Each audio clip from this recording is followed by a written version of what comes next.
하겠습니다. 오늘은 이제 출애굽기 33장의 말씀을 가지고서 이제 저는 어떻게 해야 합니까? 이런 제목으로 말씀을 전해드리겠습니다. 박예릭 집사님 한 번만 더 늘려주세요.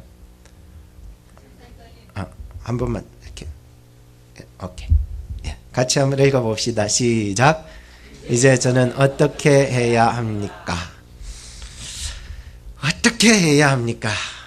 이 제목으로 고민하고 말씀을 준비하고 있습니다. 모세는 할 수 있는 것이 기도밖에 할 수 있는 것이 없었습니다. 백성들을 위해서 할 수 있는 것이 이제는 기도하는 것 외에는 다른 방법이 없었어요. 근데 기도할 수밖에 없어서 그것밖에 없어서 그 기도할 수밖에 없어서 그 기도를 하고 있는데 세상의 그 어떤 방법들보다도 가장 위대한 역사를 만들어가고 있었다는 거예요.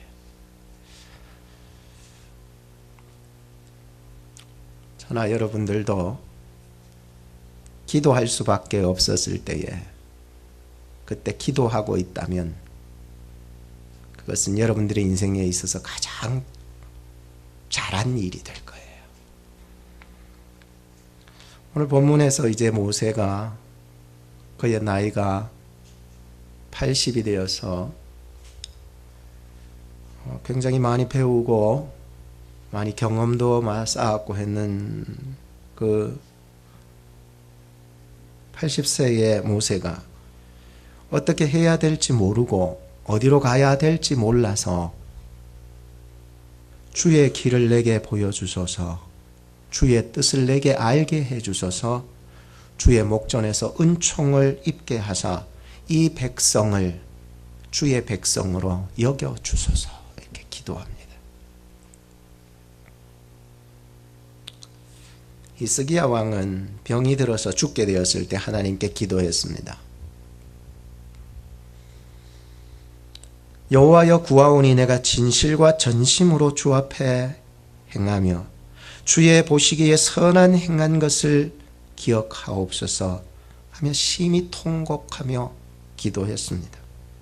하나님께서 그 기도를 들으셨고 해그림자를 뒤로 10도를 돌리셔서는 그의 생명을 15년을 연장을 시켜주는 은혜를 베풀어 주셨습니다.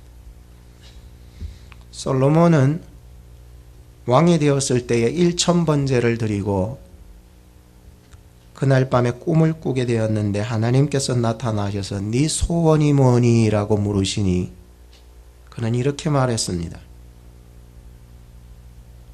제가 왕이 된 것은 아비 다윗의 성실과 공의와 정직한 마음으로 주와 동행하심 때문에 주님께서 저에게 큰 은혜를 주셔서 제가 이렇게 왕이 되었습니다. 그러나 백성들 앞에서 저의 모습은 마치 작은 아이와 같고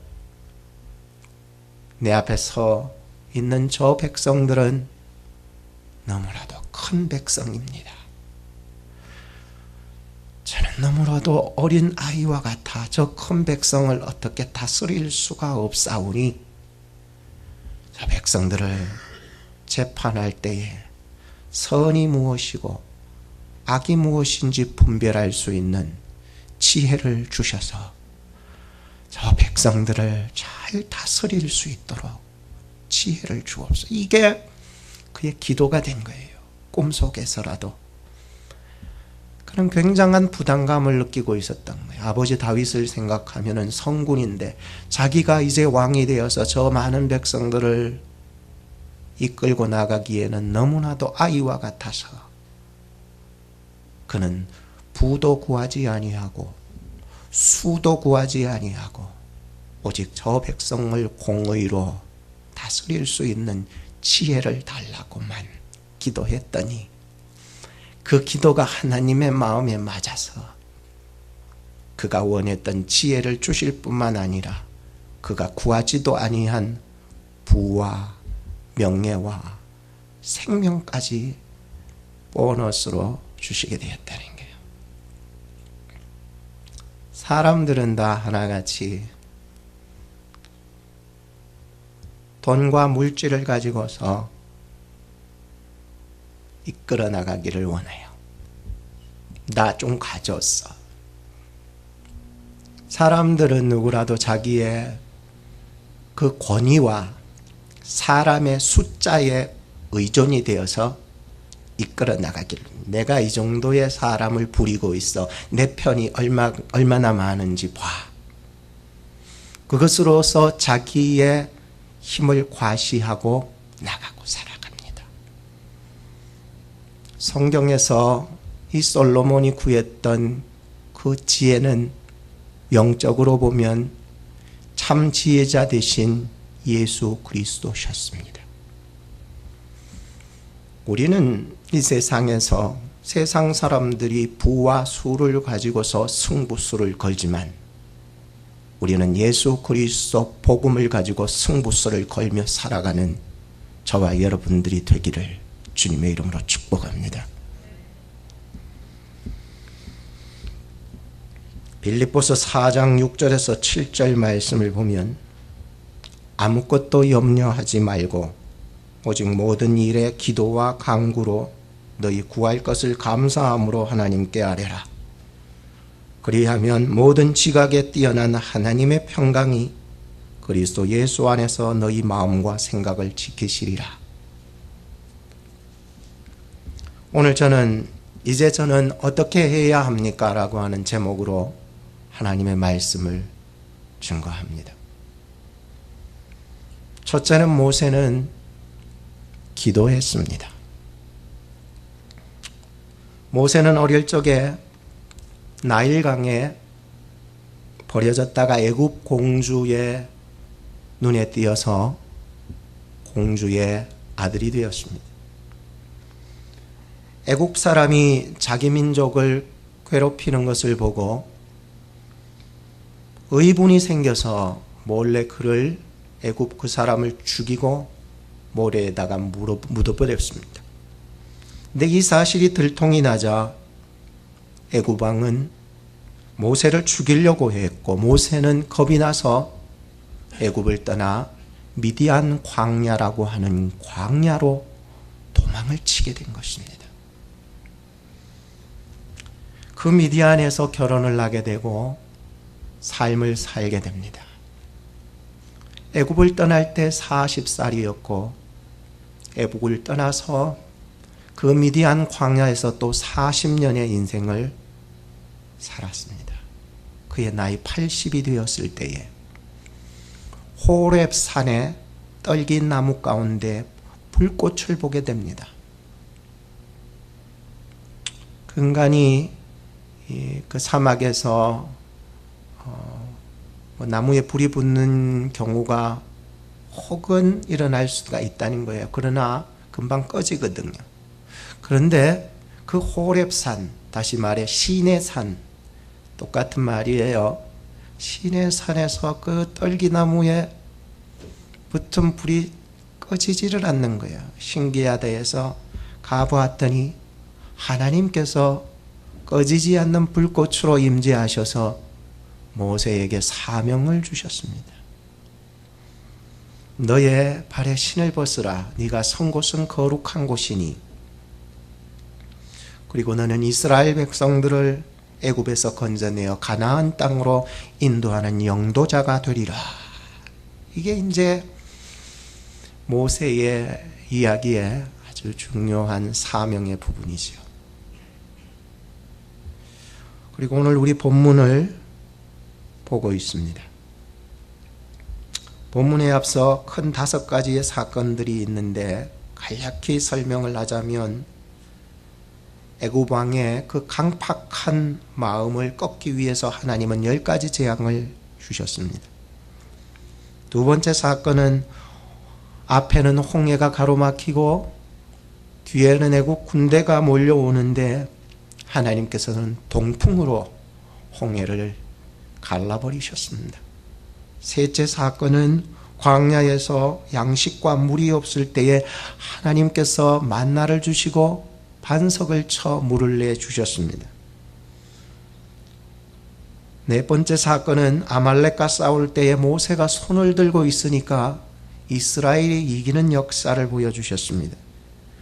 그리고 오늘 사건이 일어난 바로 직전에 모세가 기도하러 시내산 호렙산에 올라갔을 때에 고단세 금송아지 우상을 만들어서 사람들이 섬기게 되었는데 하나님께서 이 사실을 아시고는 진노하사 저 백성들 다 죽여버리고 모세 너만 통하여서 내 백성을 만들겠다고 하나님께서 말씀해 버렸습니다.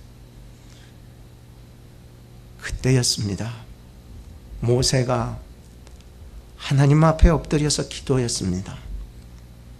하나님, 제발 살려주십시오. 내 백성들을 살려달라고 기도하기 시작했습니다. 만약에 살려주시지 않으실 것 같으면 주의 기록하신 책, 생명책에서 내 이름을 지워주십시오.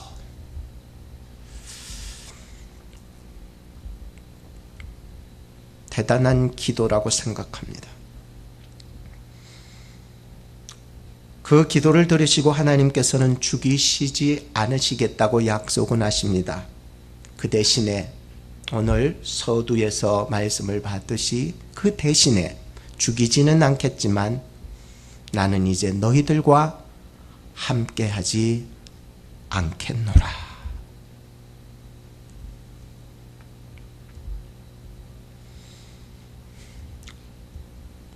모세는 오늘 본문에 이렇게 기도합니다. 12절에 보니까 모세가 여호와께 고하되 보시옵소서 주께서 나더러 이 백성을 인도하여 올라가라 하시면서 나와 함께 보낼 자를 내게 지시하지 아니하시나이다.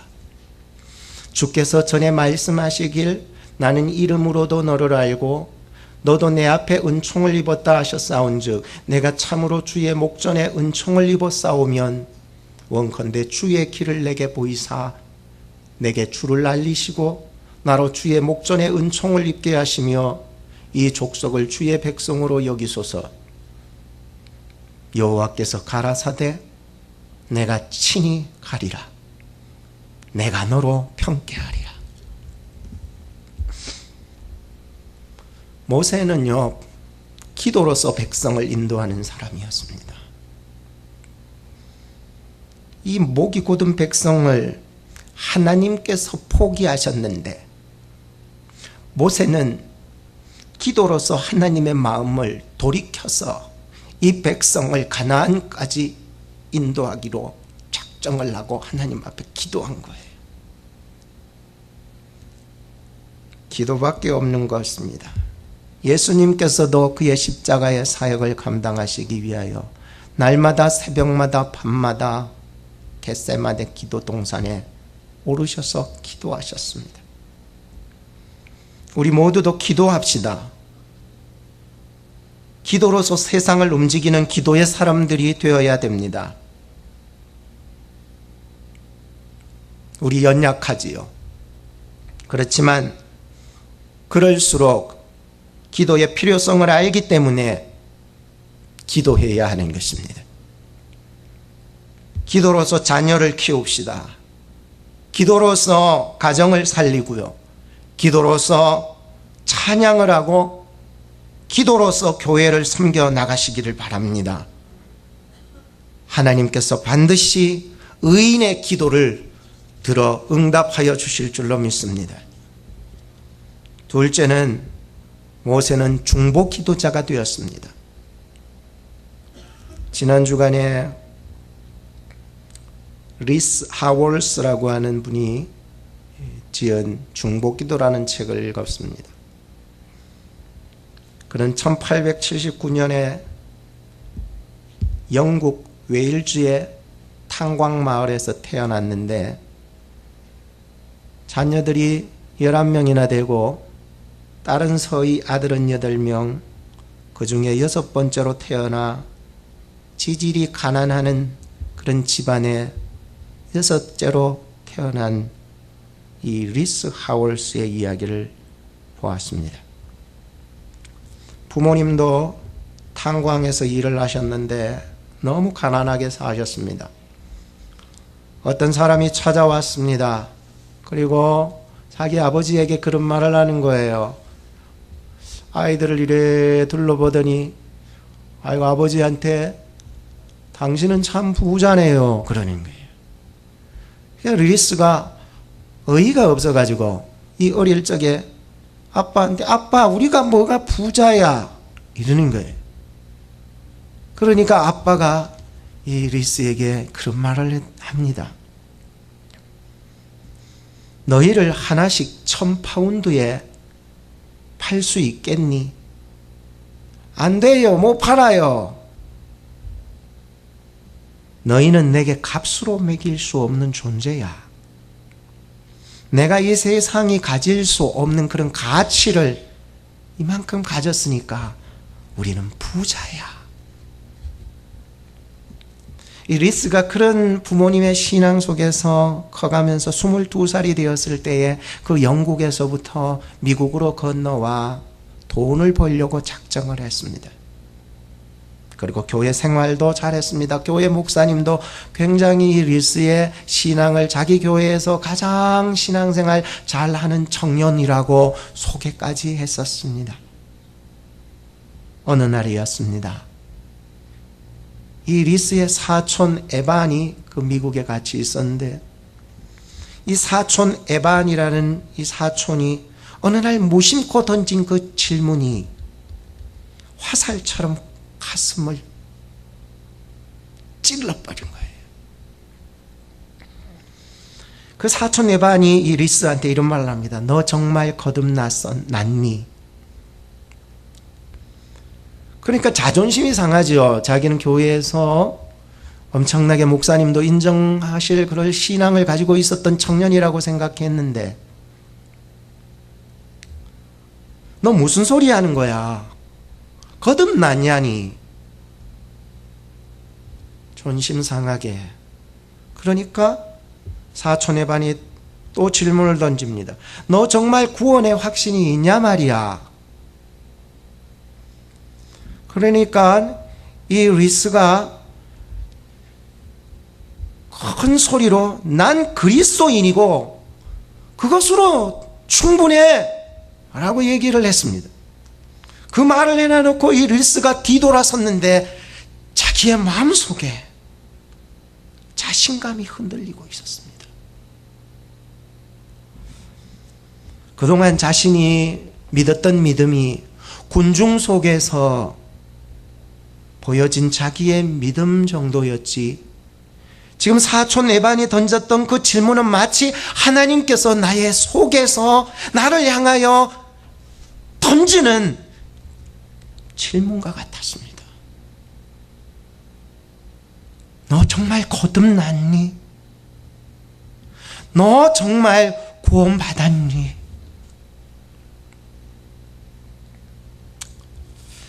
참 사람이 외형적으로 가려져 있는 내 모습이 이런 질문을 받을 때 모욕감이 들 수 있다는 거예요. 그래서 그 모욕감 때문에 그곳을 떠나기로 작정한 거예요.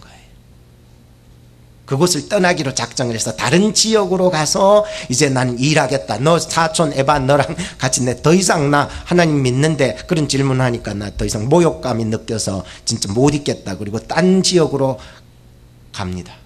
그런데 가기 전에 마중을 나와가지고 두 번째로 쏜 화살이, 화살 같은 그 말이 이 평생 그의 이 가슴에 꽂혀서 들어간 거예요. 그 말이 뭐냐면 이제 마중을 와서 이제 가겠다고 저 멀리 가버리는 리스에 이런 말을 던집니다. 네가 거듭나서 변화된 사람으로 떠나갔었더라면 좋았을 텐데 하나님과 바른 관계를 가지지 못한 채 이곳을 떠나가는 것을 보니 내 마음이 아프구나. 이 말이 이 리스의 가슴에 아까 전에 했던 말보다도 더 깊숙이 파고드는 화살들이 꼽혀버린 거예요. 그 진짜 모욕감 느껴갔네. 이 지역 떠난다고 했는데 이제는 떠나가는 그 마음에 완전히 뺄 수 없는 화살이 꼽혀버렸다는 거예요. 그리고 떠나갔습니다. 그런데 어느 날 이 리스에게 갑작스러운 몸에 질병이 생기더니 장티푸스가 걸려서 아주 치명적인 죽게 될 위기에 처하게 된, 그때 공포심을 느꼈는데 죽음의 문턱에서 이 리스가 울부짖으며 서원을 합니다.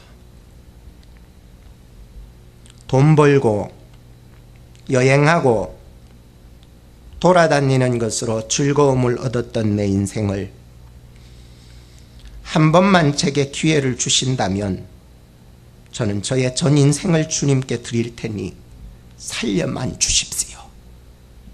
제발 한 번만 더 기회를 주십시오. 그렇게 기도한 거예요. 하나님이 그의 기도를 들으시고 그를 살려주셨습니다. 그 후 그는 미국을 다시 떠나서 영국으로 귀향을 하게 되었는데 하나님께서 이 리스 하월스에게 첫 번째 사명을 주셨는데 그게 바로 중보기도였다는 거예요. 그리고 첫 번째 중보기도의 대상을 하나님께서 보게 하셨는데 그 사람이 윌 베럴이라고 하는 사람이었어요. 청년이었는데 이 청년이 알코올 중독이요, 뇌망염, 뇌에서 염증이 막 터지고 더럽기가 짝이 없던 청년, 술 먹고 공장에서 그냥 자고 구두끈도 한 번도 풀어보지도 않고 그냥 자고 더러워 추접어 하던 사람들이 가까이 하기 싫어하는 사람, 그 지역에 복음을 전하고 사람들을 전도하는데 이 윌 베럴이 이 청년만은 전도를 안 한다는 거예요. 아주 외면당하고 포기해버린 이 청년을 이 리스 하월스가 가장 첫 번째의 사명 중보기도 대상자 1호였던 거예요. 시간이 날 때 이 청년과 친구로 사귀고 주일에는 함께 어울리고 한 영혼 구원에 애쓰고 나아가 하숙방을 구해주고 직장 다니고 일할 수 있도록 해줍니다. 더러운 장화와 작업복, 이불 이런 것들을 하숙집 그 아주머니한테 돈을 줘가면서 이거 세탁소 그런 데 맡겨서 좀 깨끗하게 해주라고 돈까지 주었습니다. 어느 날이었습니다. 말끔하게 차려입은 그 알코올 중독자 베럴이와 또 이 그를 중보기도했던 이 리스 하월스가 이 둘이 함께 이 술중독자 그 사람을 말끔하게 입히고는 그를 데리고 교회를 나온 거예요. 여러분, 이것이 하루 이틀 걸린 것이 아니라 3년이 꼬박 걸린 후의 일이라는 거예요.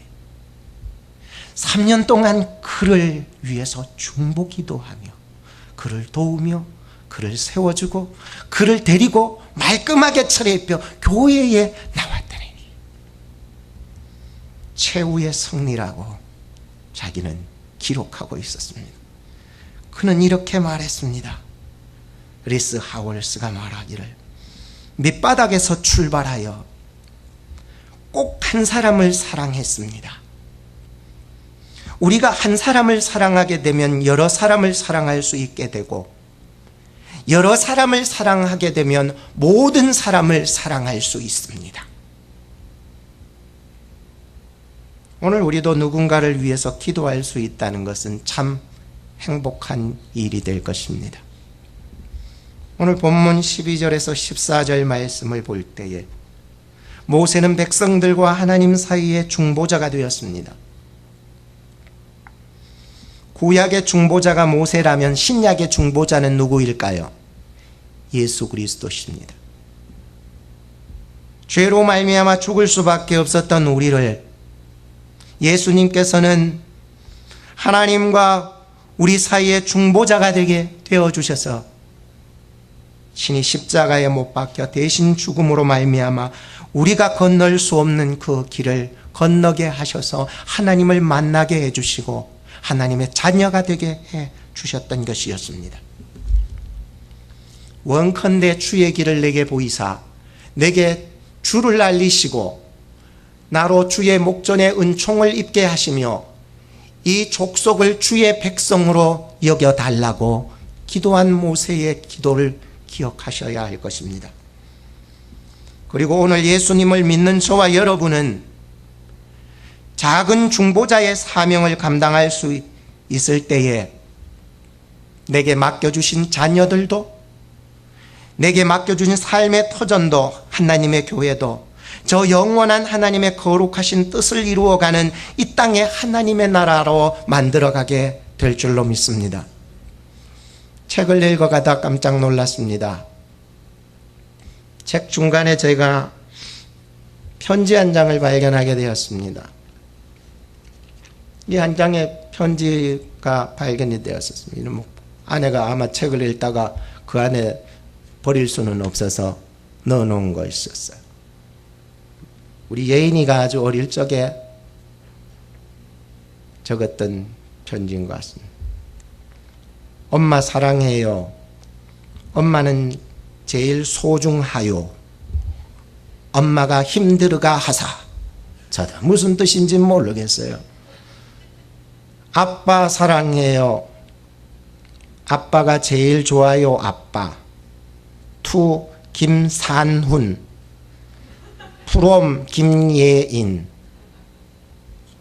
문장도 틀리고 문법도 틀리고 아빠 이름도 틀리지만 저는 이 아이의 마음을 이해할 수 있었습니다. 그 뜻이 무엇인지 알 수 있었습니다. 어머니는, 저희 아내는 이것이 별거 아닌 것 같은데 버릴 수 없는 소중한 것이기에 아마 책갈피에다가 버릴 수 없어서 끼워 놓은 것이었습니다. 하나님은 우리의 기도가 문법이 틀리고 문장이 틀리고 말이 틀린다 할지라도 우리의 마음을 받으실 줄로 믿습니다. 세상 사람들은 대충 건성으로 기도하지만 사랑하는 여러분, 비록 아이의 글이기는 해도 이 마음속에는 대충과 건성이 없습니다. 예쁘게 그림도 그리고 글자는 다 틀리지만